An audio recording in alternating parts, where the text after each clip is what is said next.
itu akan membuat Raffi dan teman-teman pun akrab, dan akhirnya nanti Raffi bisa jadi akan diakui sebagai yang memimpin dan kolaboratif lah, kira-kira gitu ya. Oke, nih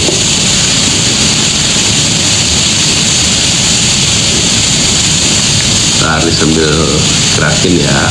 Sapa from Sydney, halo from Sydney, wow, you're from faraway land.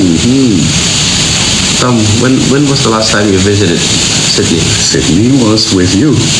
Oh, waktu bareng kita ya? Waktu bareng musim semi tahun lalu ya. Was it last year? Iya, last year. Sorry. 2023. Ya, now 2024. Udah 2024. Apa? Ini April Mei ya. Ya, saya sama Tom ini kita ini mulai bersahabat, berteman sejak 2005 ya Tom ya? 2005. Pertama kali kita interaksi 2000, udah lama teman-teman. Dan kita sering tukar pikiran, tukar gagasan. Jadi dari mulai perkenalan, jadi pertemanan, jadi persahabatan. Nah itu stage-nya tuh. Dan ini yang udah kita jalani sama-sama. Jadi kemarin kita waktu jalan bareng-bareng, seru banget ya. Seru. Kita sering berapa kali pergi bareng. Pernah ke Afrika bareng Tom? Betul ke Tanzania. World Economic Forum, Young Global Leaders. Di waktu itu aja ini sudah dijemput dubes. Padahal iya loh. Terus ada dubes ya? Kita yang lain kan naik angkut umum dari bandara ke hotel. Masa sih itu tahun berapa? Nggak tahu. Anies kenal dia dari mana gitu. Pokoknya dia kayak akademisi atau sama-sama ini. Loh, kok dijemput dubes? Alhamdulillah. Di Dar es Salaam, Tanzania. Dar es Salaam. Iya. Itu juga salah satu pengalaman unik tuh setiap kali kita datang ke Young Global Leaders. Ada satu hal ya, Tom, yang pada waktu itu yang saya ingat. Manage meetingnya pakai karikatur. Betul. Ingat ada ya? papan-papan putih.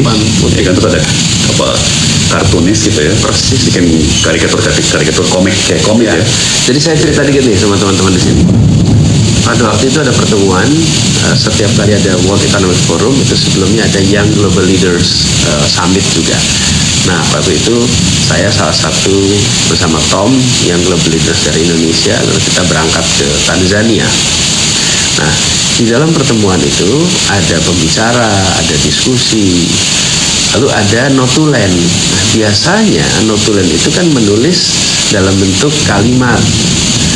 Dia tulis kalimat-kalimatnya tuh, poin-poin utama yang disampaikan oleh pembicara ataupun oleh penanya. Pokoknya poin-poin utamanya itu ditulis. Tapi di pertemuan ini unik, notulensinya itu pakai gambar.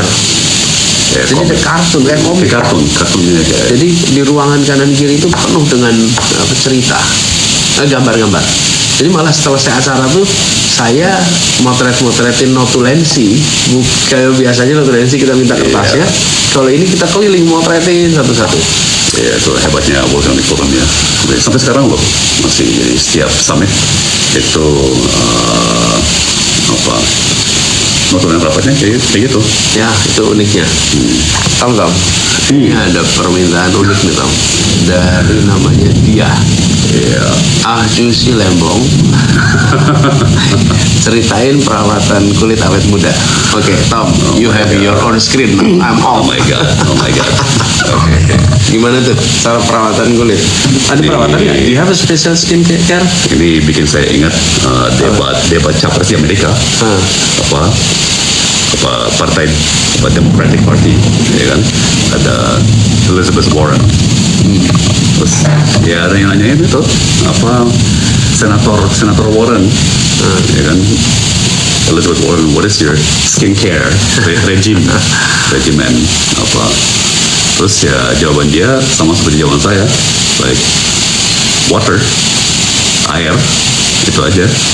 terus terang ya mesti pakai lap aja ya, pakai lap biasa, lap kain, terus dibasahin dengan air, terus digesek, ya udah cukup ya. Wah, ya maaf itu saya sih.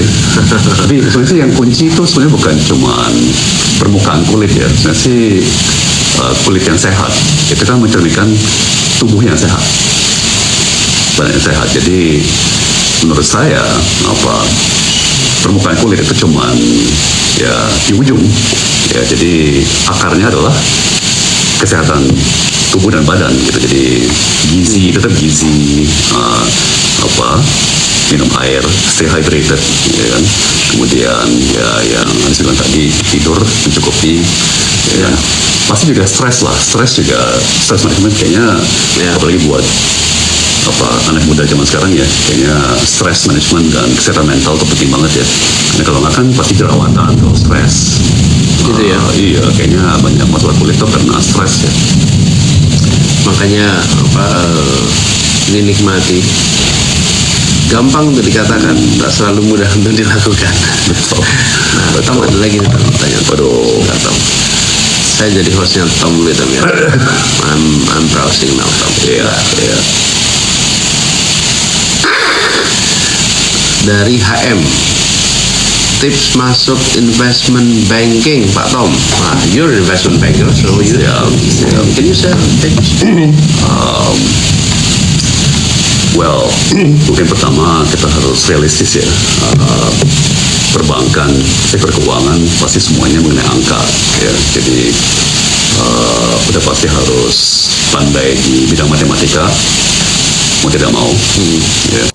Bisa sih masuk di sektor keuangan, bahkan di investment banking sebentar aja, tanpa pandai dengan angka-angka ya, tapi nggak bakal lama. Mungkin misalnya karena pintar bikin PowerPoint ya, dan pintar bikin paparan, pintar desktop research ya. Tapi kalau mau berkarir agak lama ya, ya 3, 4, 5 tahun memang harus pintar angka dan matematika ya. Matematikanya itu matematika apa? Matematika kalkulus atau matematika apa? Ya, jadi sebenarnya sih kebanyakan matematika simple ya, karena ini akuntansi, tapi beda ya. Menjadi akuntan dengan menjadi bankir ya. Jadi tipe akuntansi yang kita harus pandai itu setelah saya itu akuntansi yang praktis ya,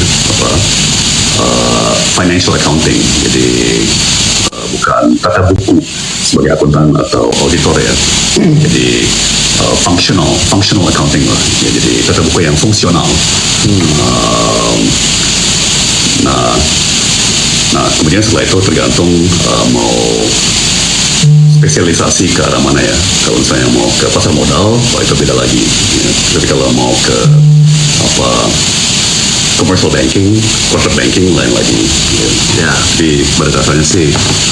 Nah, ini mungkin ya, Tom. Ya. Banyak di antara kita ini yang suka takut sama matematika.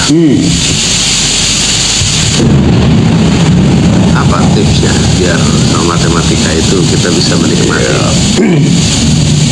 Kalau saya tuh ngefans banget sama yang namanya Khan Academy. Khan Academy.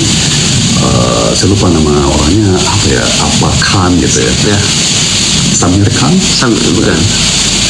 Anyway, itu kan dia neranginnya tuh sederhana banget.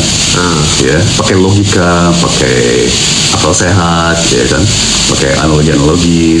Jadi sambil nulis di digital whiteboard gitu. Jadi saya sangat recommend ya. Dan hebatnya dia dulu berawal dari matematika, terus fisika, kimia. Salman Khan. Khan Academy itu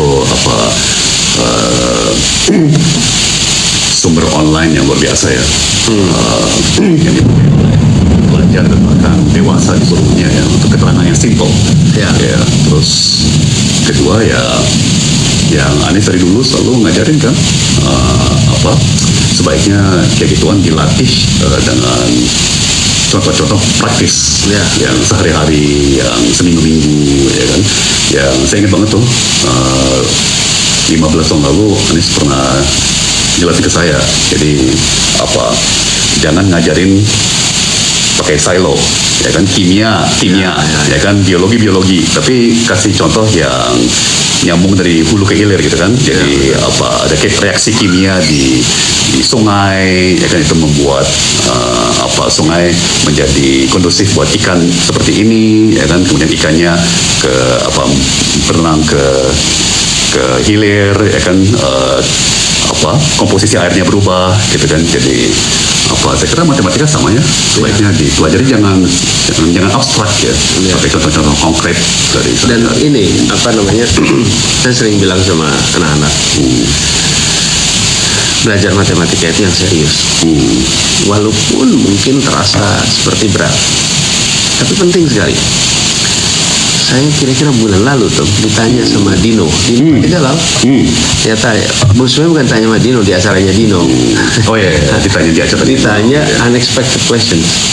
What was your favorite subject when you were in school? Apa mata pelajaran yang disukai waktu sekolah dulu? Saya bilang saya suka sejarah, tapi juga saya suka matematika. Nah, Kaget semua. apa yang menarik nih? Jadi tanpa kita sadari, ketika belajar matematika itu kita dilatih untuk berpikir sistematis, berpikir logis, dan itu bekal yang baru dirasakan manfaatnya kemudian. Nah, saya sering bilang sama anak-anak gini, kalau kemudian anak saya Ismail kan senang main sepak bola, Mikail, Kaisar gitu. Jadi saya bilang sama mereka, kalau kita lihat latihan sepak bola, para pemain-pemain itu kayak nggak ada sepak bolanya. Dia lari-lari, maju mundur, lari belok kanan kiri, kanan kiri. Kemudian dikasih gawang kecil-kecil, dia harus lari-lari di antara gawang-gawang. Drill. Terus Drilling. dia harus harus muter, harus rolling. Itu semua. Terus pertanyaan di mana main bolanya? Kok latihannya itu nggak kelihatan main bola? Latihan itu lari, loncat kanan kiri, loncat maju mundur, kemudian itu saya bilang itu seperti belajar matematika. Pada saat kita belajar, seperti kita mikir ini apa manfaatnya ini semua. Tapi begitu dia main sepak bola, ada yang sliding, dia langsung bisa lewat. Mau nendang dari sudut miring, dia bisa lakukan. Jadi proses pembelajarannya itu, matematika itu menjadi sangat penting karena membuat kita bisa nanti ketika dihadapkan dengan masalah, merumuskan masalah dengan benar, menempatkan, kalau apalagi udah mulai belajarnya sampai kalkulus itu, menempatkan masalah itu kayak matriks itu. Nah, di mana letak masalahnya? Ini di sini. Jadi Geometri, trigonometri. jadi tadi